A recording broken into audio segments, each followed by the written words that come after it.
What up, though? This is your boy Los. I'm up in the building trying to do good things for the women and children. That's my call sign. Holla at your boy. Welcome to BarTalk. Today is something special because we're not going to be interviewed. We're just going to be conversating about my personal favorite happiness.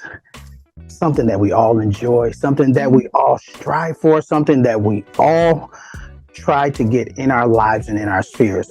But what if you possessed it? The it that represents the happiness that you seek. A wise man said to me that happiness is nothing but something to look forward to, because after the newness of what's perceived as happiness wears off, then the excitement tends to go with it. Allow me to share my views of what I see as it. To me, it represents the parameters and degrees of fulfillment that must be continually adjusted to keep happiness perpetually moving forward. For instance, if your it is represented in marriage, then after your vows are exchanged, ideally, you should be happy for the rest of your life. But after so, statistics for divorce will be considerably lower, wouldn't it? I'd like to bring in someone that's dear to me, which is my cousin, and someone that actually makes me happy in real life. I love her so much. Welcome, Bam, crystal clear. Somebody, oh, I love you, baby. I love you too. How are you? I am well. Thank you for having me. Oh, thank you for making the time, because you didn't have to be here. Well, yes, I did. Because this is Lauren's dream, right? It is. In its entirety, there's a few more milestones, a few more steps that we have to tackle, which is, he would like to get some of the industry executives, because this is music driven, but it's going to be reality driven and then content driven based on social, political, economical, and what we live in on our day-to-day lives. And happiness I think it's paramount. I think trying to be happy in this life, because we're not here that long, but trying to be happy in this direct, they say there's the begin date, the end date, and then there's a dash, right? Dash in the middle. That's where we are right now. We're in the dash of our life. And in that dash, is happiness attainable? That's what this is going to be about. How do you feel about do you think that, and especially in this climate, do you think happiness is attainable?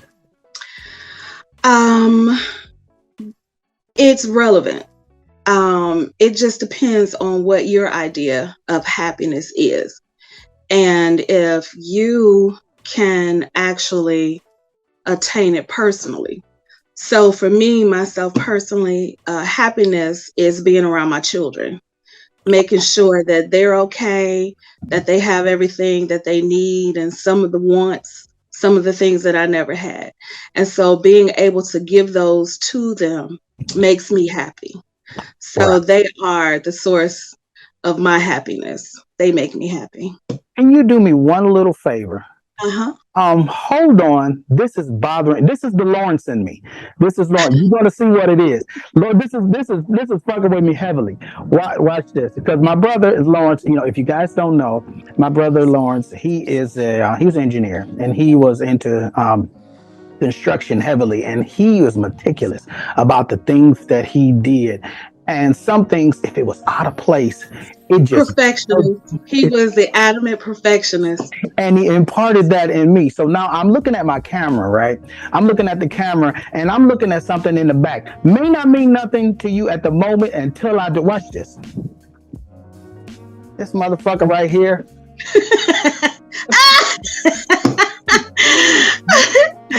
Yeah. Okay. Now we good. Hey, now we are Gucci, and that would make him happy. Yeah. That right there, believe it or not, he would look at me and say, that painting is crooked. He is here. He is here. Ain't nothing the matter with that paint, man. You can't see that crooked ass paint on your wall.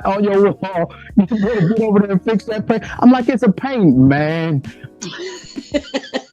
That's what you're gonna do. That is so him. That is so him. But it did, and I think, see, now you can't say nothing. Now that should make you happy that I fixed the damn. And And he created this space. We did it together, but it was more his idea because how we created the studio or whatnot. I didn't even think it was possible because we had space which was kind of like a blank canvas. And out of his mind, he created something out of nothing. And he showed me you don't have to have a lot of money to have things that are nice. He is so amazing. He He, was so he amazing. took a few things and instead of throwing them away, he reworked them and Yeah. made them. Most of the stuff, if you don't know, it was garbage.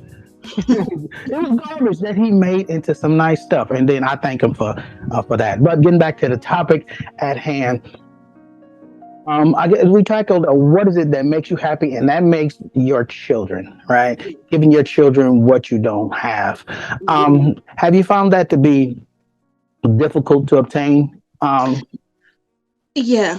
As a single mom, yes. There are so many things, so many obstacles. There are, so many, it's just so much.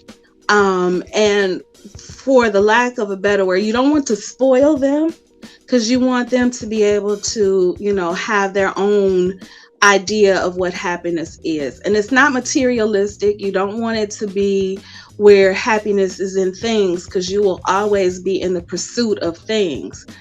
But it's just being able to be with family, having those opportunities to have those moments to share dinners together. We still do Sunday dinners. I still, that was embedded in us. Our parents did not play about Sunday dinners. I don't care what you were doing. You dropped everything and you was at Mabel's house for Sunday dinner. And, I hate that I wasn't close enough to do every Sunday dinner, but I really, enjoyed having that. And they taught us how important that is, the connections. And so for me, it's more so the connections that brings us together so that we have those conversations, so that we have that time together, so that we are able to share, but then being able to show them or give them an idea of how hard you work. They see me working toward, or they see me working for. And so when they are able to get it, they know exactly how hard I had to get or work to give it to them. So they also see me, as I'm working toward getting those things. And so it gives them an idea that you got to work for stuff too. It's not just give, but you're working towards something.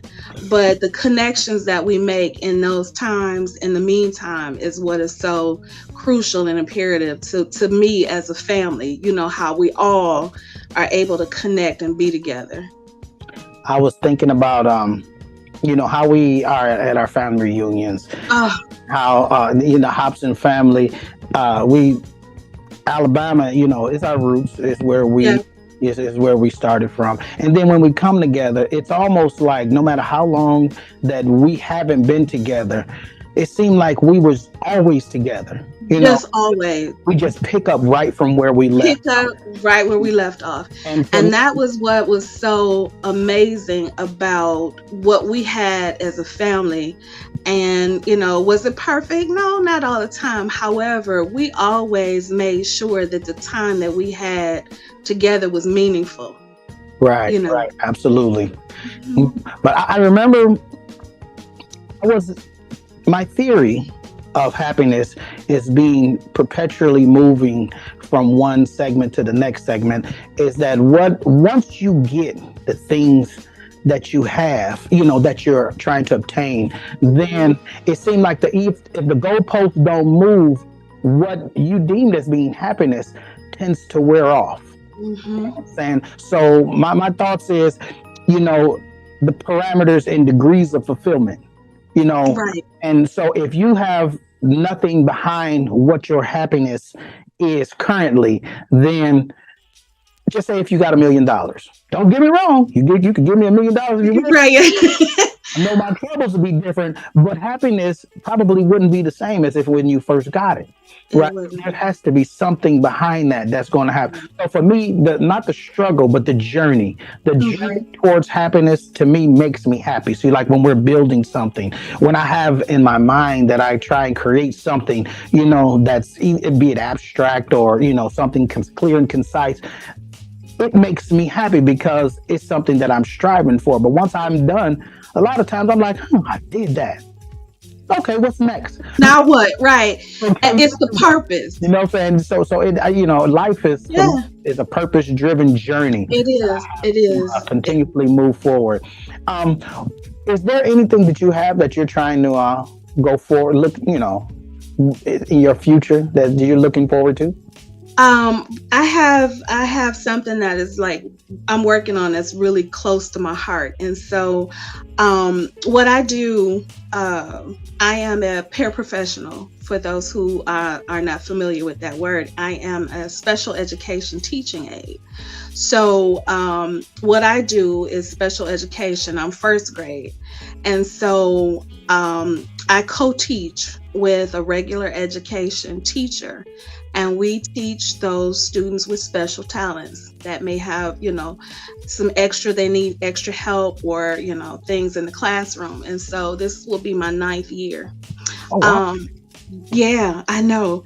Oh my! I'm starting out because I have a child who is on the spectrum. It gave me a lot of insight being on the outside of the building and having a child with those special talents. Kind of makes you see things like one way, but becoming inside the building and then actually dealing with others who have similarities, Mhm. um, gives you a whole different perspective. Okay. And so sometimes happiness can be just being able to have a child express a feeling that Right. they hadn't been able to express before, Right. Right. or to be able to talk, Mhm. or to be able to, tie a shoe, whereas they weren't able to like make those movements or do. Right. So it has a meaning for me behind it. And so seeing that every day, little steps toward the goal of maybe having this student be able to count to 10, Mm. those little things. And so I'm happy every day. And people can say, well, that's like a really difficult job with the state of education being what it is and how things are Yeah. going in the school systems. It's crazy. And what It's so obstacles crazy. do you have to fight through to get to, just supporting these children in their journey? What, especially in Cleveland, right? Yeah. So literally for those educators out there, it is basically being a doctor, a counselor, a nutritionist. You socialize. You are being a parent sometimes, in places where they may not be. Hmm. You are a soundboard. You are support. Your love. You give like all. You're all. You're everything, and that's before the first bell rings. Oh my And God. so some of those obstacles you have, there are so many things that may happen, and trauma and things that are going on, and having my own experiences leads me to the project. So I'm working on a book Oh, okay. that will kind of put some perspective on like what is trauma, how you can recognize it and maneuver through it. Okay. Um, I'm not a counselor. I'm not a doctor. I'm not, I'm not a psychologist, any of that. But having my own experiences and working with my babies every day has shown me what, you know, happiness is. Okay. Like the Okay. smallest things, you know. So The parents. because I know you deal with, the children that you have in your roster. Do you Mhm. have interactions with them? Can they tell the difference in their children? So, I love what I do. And what I do, I would do differently than I do with my own child. And so my thinking is when they're there from 9:15 to 3:45, they're my kids. Right, And right. so I take the same steps that I would take with my own children. And so I have made it a point to try to connect with the families that I have their children under my care. And so being able to be where I am doing what I've done for as long as I have, you make those connections. And so there is a program that the wonderful school system that I work for decided that there has to be some type of connection between community Mm-hmm. and school. So Okay. there has to be someone who's able to connect with families both inside the building and outside.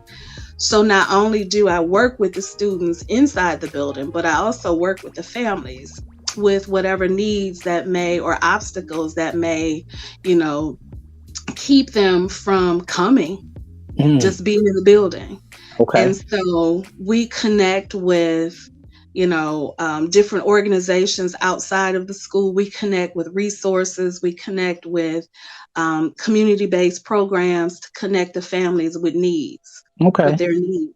So outside of that, being able to help someone else, even though you may be going through some things, Mm-hmm. is happiness. Right, right, right, Being able to kind of, move past what you got going on to make sure that a family has what they need. right, right. Yeah. So being of service Hmm. is a sense of happiness within itself. Being somebody that can give people happiness is a Of source of happiness. happiness, within Hmm. itself. Being a servant, Yeah. and that's, that sounds kind of like me. In most of my life, I've always been the one that put myself behind what others' needs are, and sometimes, Mhm. it's to my detriment. It But, is. but now I'd We know. like to be, Hmm. I'd like to be happy myself, you know, Yeah. and then finding myself. And a lot of times, because you're a servant, you really don't know who you are. You only know what you can provide for Yeah. people to make them happy. Yeah. So if you don't focus on your happiness or what gives you joy, but if being of service gives you joy, then that's fine within itself. But you still have to have some type of balance of what's all about you. Right. Where's your wusa, your a place Yeah. to go Your and moment, breathe and relax. what you have. Yeah. And it's hard because, like you said, when you're in a position where you're doing the giving, or you're the caretaker, or you are the servant, or you're the person that's giving care, Right, right. it you also can lose yourself in the act of service because you're doing so much for others that you forget to give to yourself. Oh, And so that is a whole different genre. The self-love, the self-care, being able to, kind of unplug, to rejuvenate, to kind of recharge, right, right. re-energize. Um, Again, for me, just because, the way we were raised, the way we're connected, again, is family. I can have had some of the most challenging days, and I do. There are some days where, it's very difficult doing what I do. But the moment that I come home and I can have a conversation with my kids. So, in my household, Marvel is king. Mm. This is what we do. Okay. We do Marvel here at our house. And so we literally will have like think tank discussions on like some of the craziest stuff. For example, a couple days ago, we were trying to figure out who was taller. Was it Mhm. Thanos? Was it Hulk? Who was the strongest one? Who weighed the most? 3 hours just gone. We sitting there like really going at it, comparing notes, looking up stats, and they actually have stats on these characters, which is hilarious to me. Are you serious? We have this book, and I have to show it to you. It's the Bible of Marvel. It's every character that the Marvel universe has ever created. And we're literally in that book every day. So when I come home, I can get energized by having these discussions with my kids. It's hilarious. Oh my goodness. Believe it or not, that sounds awesome, because this is the Marvel house. We don't go to that extreme because only thing I know is DC Comics, the other one with the Super Friends, and my fanatic, and she keeps me abreast with the backstory. I had no idea all of those had such backstories. They're deep, and it's so like you can get so involved in it, because like for me, I was a Marvel head since I was little. On the end of my street when I grew up was a corner store, and the gentleman would always have like the newest comic books every Friday. And so whatever chores that I did during the week, I got my money, I could shoot to the corner store and get me a comic book. And that was my thing. Right. So I did Marvel. I do. You know what? I gotta connect you to my girl, because y'all probably can go through a whole little list, because she has real comic books, and and that made her happy. Mm-hmm. And that made me happy. It really does. The other thing you and I connect with is cars. Mm-hmm. I am so into muscle cars. It is just not even funny. My goodness. I had to put that. I was going to do it one more year. I was going to try and do it because I love vehicles. You're right. I know. We got that, honestly. Old school. Oh my God. But anyway, that's. And I can't throw my money into worthless projects because my kids like the lights being on. Absolutely. And so you have to kind of, you have to keep a cap on it. Be able to do certain. It's funny that in that I have two vehicles, right? One vehicle is it's a 2003 Cadillac DTS, and it has paid my bills. It got me to and fro. It's my shooter. And then I got an XL Yukon because I always keep up with cars. And then after I, really got into my family, I put a lot of my assets into my home. That's where me and Lawrence bonded. And I really found my true place of happiness. And that is this thing that we're doing right now. I'm sitting here at a place that we established, built from the ground up, because believe it or not, this is BarTalk. This is BarTalk on Spit TV. Plug. BarTalk was established because they got Drink Champs, and stuff like that. Because BarTalk is more than just what we're doing right now. It's so elaborate, and then I'm going to show you more to it when I actually finish editing it. But BarTalk, Lawrence came up with that in 2007. 15 years in the making that we had it in our minds and was trying to figure out the right way to do stuff. And right now, you're the second. Last week, I had a guy, Christopher Laird, is another author, believe it or not. For some reason, smart people like to drink. No, as a matter Absolutely. I should have a drink right now, but we're gonna get up into the libations.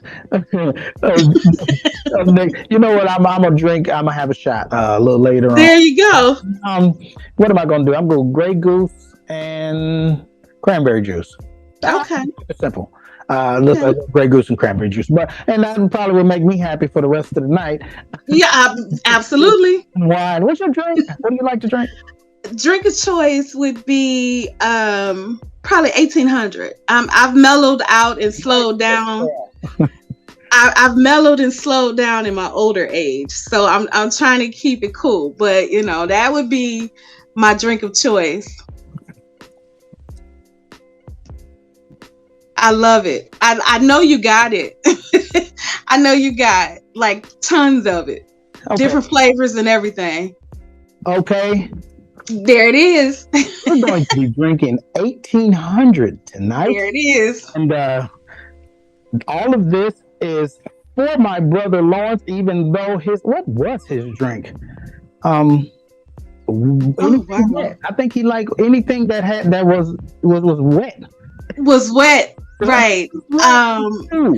He hipped me on to, what was that back in the day? It was the light Christian Brothers. The not the dark, but the light. He was almost an alcoholic, but not. He didn't drink like that. He drinks right. I'm like babyface. Oh my goodness! What's the matter? You ain't got no money. You're right. You know what? Oh my gosh. Like that. We'll just do our thing. But what I'm going to do is, since I will have this one for you and Lauren. Thank you. Bottoms up. Yeah, right. Yeah. I haven't even eaten yet. But I made I made some, not chicken salad, like grilled chicken salad. I made chicken salad, where you chop it up. Some celery, some apples, some Miracle Whip, eggs. Oh. And that sounds amazing. Oh yeah, I made it Mabel style. She showed me how to do my thing. Okay, getting back to it. You say that you were single. Is this by choice? Right now, yes. I am single by choice. And it's just, I'm at a point in my life where I'm really trying to work on me. Okay. Coming out of a very difficult marriage, almost 18 years. Married for 18 years? Yeah, we were married almost 18 years. Out of here. Yeah. And when you have the right person, it's amazing.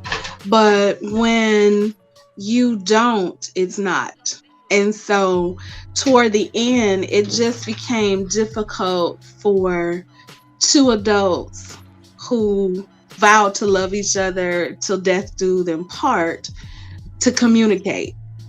And so that was not happiness. Did you find yourself having points and arguing through those points, or did you both have valid points and you just wanted to win the argument? What would you think the biggest issue was as far as your communication? The biggest issue was not being able to compromise. And I think as two adults, don't be buying it. Look, I know I probably would get a lot of email from this and that, but my belief is that if you and I are married, we've made these vows to stay together, then we need to do whatever it takes to try to make that happen. And if both of us can't sit down and come up with logical solutions and be able to talk to each other as adults and communicate authentically about what's going on and what's not going on, what's the point? Well, I definitely agree 150% of that. In the current climate, I would always, I wouldn't say I would counsel, but, young bucks, discuss, coming to me with a relationship and stuff. But when they go into a relationship, they go into it with, if it doesn't work, I can opt out. Not if times get turbulent, then we have to figure out a way to work through. We have to figure out a way to make it work. And it cannot be just one person. A relationship takes two people. Takes two. And Matter of fact, Mabel told me when I think it was on the day of our actual wedding, and at the wedding, she say a lot of people want to give supposed to give 50-50, mm, but in a lot of cases it's 90-10. hmm But if you don't both give 100 to your significant other equally, then you'll feel like, okay, there's something missing from my end, because you could absolutely. be doing more. And then it doesn't have nothing to do with financial, but Mm-mm. withholding, Yeah, even if it's communication, if yeah, some things that you can do, and you just don't do it, then you feel yeah, if you're giving 100% of everything that you have, emotionally, physically, financially, and you're only receiving 30% of that back, then there's a deficit. that's the deficit. And that lies And over time, in it overtime. builds Oh my God. up. Yeah. Over time, it builds up. And you cannot continuously pour out everything that you have into something or someone and not get filled or reciprocated. Mm-hmm. And so, another unpopular belief is someone else can make you happy. Mm. Happy is, again, relative. My happiness wasn't his happiness. The Mm-hmm. things that made me happy didn't make him happy, or at least Of what that anymore. happiness represented is Right. an individual, It choice. was individual choices. And so instead of coming together, because as you get older, you evolve, or Mm-hmm. should, things change, like people change, the times change, your tastes change. And Mm-hmm. so as you grow your partner, you should be growing your partner. Right, And right. again, because we were not on the same page and connected, we outgrew each other, or either I grew one way and he grew another way. Right. And so it just became really difficult to kind of move through just the normal things, let alone the big things, because life happens and things happen and people happen. Yeah, And so yeah, I agree. if you can't consciously sit down and talk to someone, not argue, the name calling, but authentically, this is what's going on with me. This is how I feel. This is what I feel like we should do, and come to some type of compromise or solution. It is going to become so much more difficult for that person to keep going Mm-hmm. once you hit that wall. Right, right, right, And right. so it was really difficult in the beginning because there were so many challenges outside of just our relationship. It was the children, it was there were the finance. I mean, everything became a big issue because of that. And there was very little happiness. Like you said, the happiness that was there. And so once we split, it was really difficult to figure out who I was because I had given so much of myself away. Okay.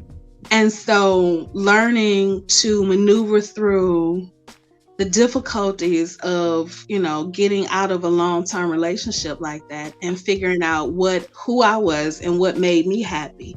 And so that's my pursuit now. My pursuit of happiness, like the movie, Nah. is just trying to figure out, on a day-to-day basis, what's going to make me happy today? What can I do for Right. myself to make me You're like happy? alcoholic, huh? Right. And believe me, Man, I'm just trying to make it one day at a time. listen, and that's all you can do, Los.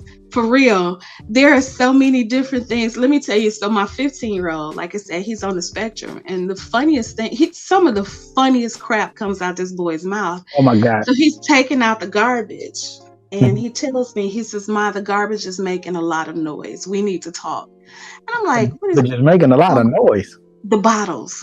It was Oh a lot my of God. bottles. Okay. And so, he was trying to let me know, hint, hint, I know getting too much of the glasses of such and such. And Oh, the noise from the garbage is just, so he was concerned and he felt like he should bring it to my attention. And I'm just like, take the garbage out.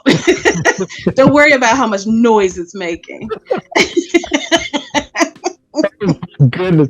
Wow. Okay. Like, look, I was taking out the garbage and I Listen, a little too many clinkety clink clinks. mind your business, son. Just take the garbage out. It wasn't two, it was about seven of them. Right. And I'm just saying, you okay? Are you You need to talk. As every once in a while, he'll come up to me, which again, that's the source of my happiness. I'm blessed. I swear, knock on wood and everything else. Um, we all have good kids. We were blessed in that we had such amazing foundations from our family and right, our right, right. elders who taught us how to do family. We do family. Oh yeah, that's it. We can't do nothing. We can cook and we can do We family. we do family. And so those Uno games that we play, those Marvel conversations, Okay. like literally on what did we just finish? Oh, She-Hulk. So on Thursdays, soon as the kids come in, That's on Disney, right? uh-huh, Okay. Disney Plus. And so we literally tailor our schedules for the week around what Marvel doing, which is sad, and it's a whole different level at my house. I'm sorry, Good but that's though. what we do. Because happiness means something, nothing but something Mm-hmm. forward to. Yep. Me, if I have something to look forward to, not what's been achieved, that Right. makes me happy. If I got just at Christmas, right? For me, Mm-hmm. one thing through Christmas. And during the Christmas season, we have an anticipation of what's to come, Right. and that's when we was lying to our kids about Santa and things like that. you know, Because I'm Santa. just saying, if you're being good, Right. and Santa will bring you whatever, you can write Yeah. a list out, and then he may get it, but as long as you know what you're supposed to do. So the anticipation that builds up, it gets closer and closer to Christmas, and all that. Wow, I mean, we're just bubbling with excitement. Mm-hmm. And then, bam, you got your gifts, open them up Christmas Day, you have a ball, everything is good. But then I noticed that some of the gifts, or most of the gifts, tend to find their ways in the corner or on the floor. Uh-huh. Step on. And then, No, yeah. but it seems like everything that you thought that would make you happy, it wasn't a happiness that could be sustained. It was Right. just a thing, the initial excitement, but after that, it was in a decline. Right. And that's why I was saying, what's after that? All leading up to it made you happy. You got it. Now you're satisfied that you got it, but you're not as happy as with the As it was the anticipation. And I think, of what that is. right, like you said before, it's the anticipation of having hope for something, Mm-hmm. or the idea of what it means to you. Right. If you attain it, it no longer is the excitement of it. Right. It's almost a letdown because, oh, okay, I got the doll that I wanted. Now you look for something else that you want. Exactly. And it will always be a continuous cycle of looking for that next fix. So it's more so the idea of it. Mm-hmm. And I'm looking at that in relationships. Mm-hmm. Yeah. Because I remember the relationship that I got to with my the kid's mom, my first wife, right? I had no idea what happiness was, because chaotic atmosphere was a comfort place for me. Mm-hmm. And because I didn't know that we had a choice to be happy. Only thing I knew, I had to work, I had to bring this money home, and then I'm getting argued at, and that's normal. That's normal. Suck it up, deal with it. You're a man, you can handle it. And that was pretty much that was my life. I didn't see my brothers and sisters for a good 11 years consistently, because when I would go see them, when I came home, it was an argument. Mm-hmm. And I didn't put two and two together until after it was all over, that I guess she was competing for my attention, For your attention. my Yeah. with my family, and that made her unhappy that my attention was undivided, that my attention was divided between my family, brothers and sisters, and you know how close we were. I know. And just to think that I couldn't see them consistently for a good 10 years. And now I'm, and then we broke up. Now she's gone. And I have to rebuild my relationship with a family that I barely know. That you know don't have the They don't know me. My opportunity to family right. was waiting for me to come back. And what's good about the Tubbs family is they say, we're going to let you do you. As soon as you're ready to do us, we here with open arms. We got you, little brother. And that's so amazing. That is what I wish we could put into words what our family, and I Mhm. know that there are families out there who have similar, but it's just something about our family. They allow you the grace to make mistakes Right. because they know you are. We're human. We have human experiences, and there are things that we do, we go through, but no matter what, like you said, at the end of the day, we're always going to have each other's back, no matter what. And they definitely had mine. And then especially my big brother Lawrence, who was more than a brother. He was my father. Yes, Lord. And he was the first, because like I said, we didn't have much growing up.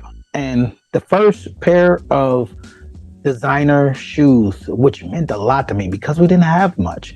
He bought it for me. He asked me, I remember, I guess he got into a car accident or something. He got about $5,000. He said, look, man, I'm going to do two things. I could buy you a car or I can get you a pair of Gucci gym shoes. You can take your pick. Gucci gym shoes, duh. Ah, It was only a few $100 car, but I picked the shoes. I was styling for about 2 or 3 weeks. yeah, I picked the shoes, my dog. yeah, But he had my back, yeah. and I have his vision, and I'm gone. And I'm gone. I will run with this baton all the way up until his name is in lights, or at least the legacy for him, his children, and the Tubbs family in general, because I want to make good. I want to make them proud. I want to make my mama proud. I want to make you proud. I want to make the Hobson family. I want to make them look at, Absolutely. what Mabel created and say, well done. Y'all ran this race, and we can see you from down here, and we're proud to have you as a Hobson. Or That's just, amazing. so I do, and I appreciate my best and favorite cousin. Ah, you already know.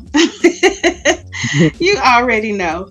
So anything that you want to leave the people with before because I don't want to hold, because we got our points across, and this is BarTalk, and I'm happy that you are the second guest for long. I'm so honored. I'm so honored. The thought that I would like to leave is happiness is what keeps you motivated. What gets you to that point in life where you're grateful, you're satisfied, you're thankful, but you have that space where you know that all is well. Mm-hmm.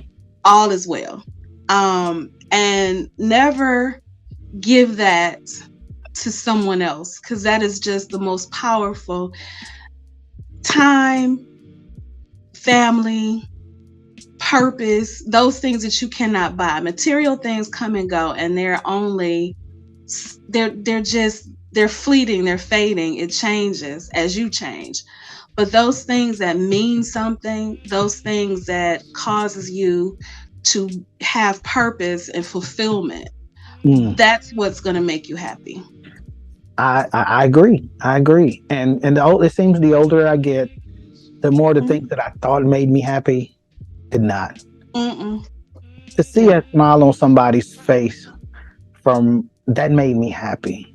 To yeah. see my children able to, when they come home and they can Mhm. rest peacefully. When I go into their bedroom and I see them sleeping and they're oblivious to the dangers and how tough it is out in life, Yes. and don't get me wrong, we have to prepare them, Yeah. for life after that. But as a kid who don't really know what lies out there, the monsters that lies out there, and shielding them from the dangers, of the world, and they can sleep in peace. How about that? That made me happy. That's That makes me happy. happy. That makes That's me happy. happiness. I, That's I used to be happiness. about big things, as far as my cars and stuff like that. Ooh, that was my thing. But I when I know. look at them, I'm there. I'm there. I'm there. So thank you, cousin. I love you. Thank you so much for having me. Happiness. We are Happiness. touching on that today. This your boy Los. I'm up in the building trying to do good things for the women and children. Even though y'all don't deserve it all the time. God damn it. No. I'll let your boy.